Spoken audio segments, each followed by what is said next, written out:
దేశంలో ప్రత్యేకించి తెలుగు రాష్ట్రాల్లో వేగంగా అంతరించిపోతున్న తెల్లపునికి వృక్షజాతి ఉనికి ప్రశ్నార్థకమవుతున్న వేళ పరిశోధనలు గొప్ప ఫలితాన్నిచ్చాయి. నామమాత్రంగా అత్యంత స్వల్పంగా ఉండే మొలక శాతం ఏకంగా 78 నుంచి 80% పెరిగేలా పరిశోధనలో నిర్ధారణ కావడంతో నర్సరీల ద్వారా మొక్కలు అందుబాటులోకి తీసుకొచ్చేందుకు తాజాగా ఎఫ్సీఆర్ఐ యాజమాన్యం చర్యలకు ఉపక్రమించడం విశేషం. అందమైన కొయ్య బొమ్మలు ప్రతి ఒక్కరిని ఇట్టే ఆకర్షిస్తాయి. అలాంటి నిర్మల్ కొండపల్లి కొయ్య బొమ్మల గురించి వినే ఉంటారు. భౌగోళిక గుర్తింపు పొందిన ఆ కొయ్య కళారూపాలు మన తెలుగు కళాకారుల పనితనానికి గొప్ప నిదర్శనం. నిర్మల్ కొండపల్లి కొయ్య బొమ్మలకు పొనికి చెట్టు నుంచి వచ్చే కలప మాత్రమే వాడతారు. అయితే ఈ చెట్టు అంతరించే దశకు చేరువైన నేపథ్యంలో పొనికి సంరక్షణ ప్రభుత్వాలకు ఓ సమస్యగా మారింది. ఈ కళకు ముడిసరుకు అయిన తెల్ల పొనికి ఉనికి నానాటికి క్రమక్రమంగా అంతరించిపోతోంది. ఈ చెట్టు కలప నిర్మల్ కొండపల్లి కొయ్య బొమ్మలతో పాటు మరెన్నో అలంకరణ వస్తువులు, కళాకృతుల తయారీలో ఉపయోగించడం పరిపాటి. ఈ నేపథ్యంలో సిద్దిపేట జిల్లా Mulugu forest college and research institute పరిశోధకులు పొనికి వృక్షజాతి సంరక్షణకు శ్రీకారం చుట్టి మంచి సత్ఫలితాలు సాధించారు.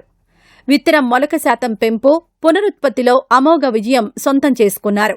సో ఇదనేది మనకి చాలా పెద్ద లీపే అని చెప్పొచ్చు.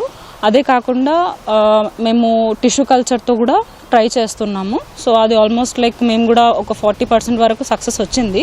కాకపోతే టిష్యూ కల్చర్ ఎప్పుడు సక్సెస్ అవుతుంది అంటే ల్యాబ్ నుంచి ల్యాండ్కి వస్తేనే అది సక్సెస్ అనమాట. ల్యాబ్లో అయితే వస్తుంది, అది ల్యాండ్లో ఎప్పుడైతే బయట వస్తుందో అప్పుడే సక్సెస్ అని చెప్పొచ్చు. సో మా డిపార్ట్మెంట్ నుంచి అయితే మేము ఇదొక గర్వకరంగా భావిస్తున్నాం అనమాట, ఈ స్పీషీస్ మీద వర్క్ చేసి దాని మీద సక్సెస్ రావడానికి. Actually, we are working on this species since 2016.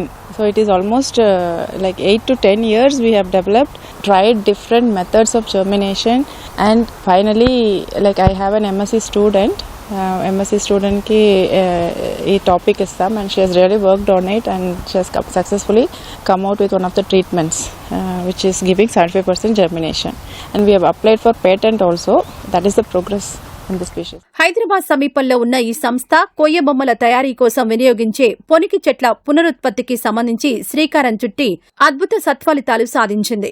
Khammam జిల్లా పాల్వంచకు చెందిన రీసెర్చ్ స్కాలర్ మాళోత్ మౌనిక తన పరిశోధనలో భాగంగా తెల్ల పొనికి జాతి పునరుత్పత్తిలో సరికొత్త అధ్యాయం పరిచయం చేసింది. ఫారెస్ట్ కాలేజ్ అండ్ రీసెర్చ్ ఇన్స్టిట్యూట్లోని department of forest biology tree improvement విభాగంలో భాగంగా మౌనిక చేసిన వినూత్న ప్రయోగం విజయవంతమైంది. దీంతో అటవీ పర్యావరణ శాఖ హరిత నిధి కింద 10 లక్షల రూపాయల వ్యయంతో ఓ ప్రాజెక్ట్ అప్రూవ్ చేయడం ప్రాధాన్యత సంతరించుకుంది. ఇది ఎక్కువ సక్సెస్ఫుల్ అయ్యి వాళ్ళకి మొత్తం ప్లాంట్స్ అనేది అందించాలని మా మెయిన్ గోల్. 10,000 ప్లాంట్స్ వరకు జర్మినేట్ చేద్దామనే మెయిన్ గోల్తోని మేము ఈ ప్రాజెక్ట్ని స్టార్ట్ చేశాము. నర్సరీ రేజింగ్ అనేది రీసెంట్గానే స్టార్ట్ చేశాము. త్వరలో సక్సెస్ఫుల్గా కంప్లీట్ చేయాలనేది మా మెయిన్ గోల్. ఎవరైతే ఈ లోకల్ ఆర్టిషన్స్ తెలంగాణ నిర్మల్ టాయ్స్కి యూజ్ అవుతాయో వాళ్ళకి చాలా బెనిఫిట్ అవుతుంది అనమాట. వాళ్ళు వేరే స్పీసీస్ వెళ్ళకుండా మన తెలంగాణ లోకల్ స్పీసీస్ మీదే డిపెండ్ అయ్యి ఆ స్పీసీస్ మీద మంచిగా నిర్మల్ బొమ్మలు అనేది తయారు చేయవచ్చు.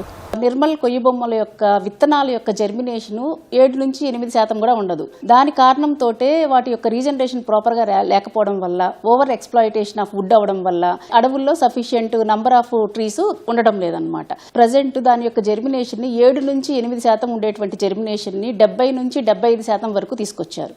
ఎంటైర్ కంట్రీలో ఇదొక రికార్డు. సో ఇప్పుడు ల్యాబొరేటరీలో చేసేటువంటి ట్రయల్స్ని ఇంకా లార్జ్ స్కేల్లో ప్రొడ్యూస్ చేయడానికి అరౌండ్ 15,000 ఆఫ్ సీడ్లింగ్స్ పెంచడం స్టార్ట్ చేయడం జరిగింది. కొండలు, గుట్టల్లో రాళ్లతో కూడిన నేలల్లో తెల్ల పొనికి చెట్టు పెరిగేందుకు అనువైన ప్రాంతాలు. మాళోత్ మౌనిక ప్రయోగం విజయం నేపథ్యంలో ఫారెస్ట్ కాలేజ్ అండ్ రీసెర్చ్ ఇన్స్టిట్యూట్కు మేధో సంపత్తి హక్కులు త్వరలో రాబోతూ ఉండడం విశేషం.